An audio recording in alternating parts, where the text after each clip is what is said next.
Yes, you can turn.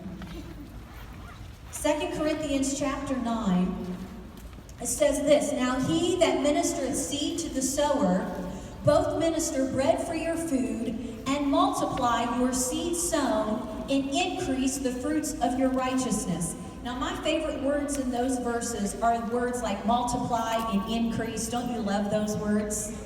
I love those words. I love it when people give me words about my multiplying and my increase, right? I don't even have to check my heart if that's from God. I can tell you right now, you are hearing from heaven. But I found out in that verse that there's actually only one kind of seed that multiplies and increases. And it's the seed that I sow. Come on, amen.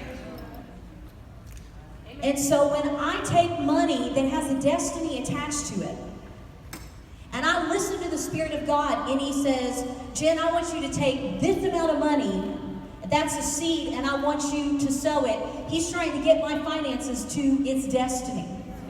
If I don't obey, and I keep that seed begins to corrupt the supply of money that I already have. You remember over in the book of Matthew when Jesus said, "Don't lay up for yourself treasure in places where moth and rust will corrupt," right? But He said, "Lay up for yourselves treasure that's in heaven." Well, He's not talking about never saving any money, right? We're supposed to save. That's a good thing. And so we do that. And I don't have to worry about rust or moth eating up my savings. You know why? I'm a tither. And the Word says that if I'm a tither, He rebukes the devourer. So He rebukes everything that would try and eat up my savings, cause it to rust. But now wait a second. If I take some of my money that has destiny on it, and its destiny was to be a seed sown, and I don't sow it, now the enemy has access to corrupt the supply that I already have. When God's trying to multiply the supply I already have and increase it.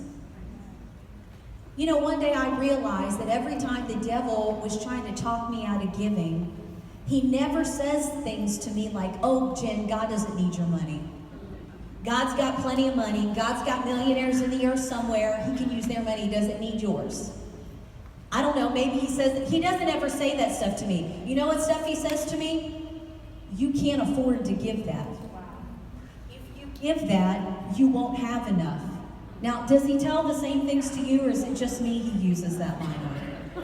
What's he trying to do? He's not just trying to keep me from sowing. He's trying to find a way to corrupt the supply I already have. Because he's a killer, and he's a thief, and he steals.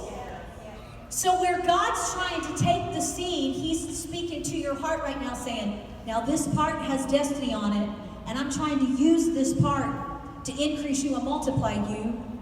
The enemy's trying to come in and say, "You can't afford to give that," because he wants to corrupt what you've already got.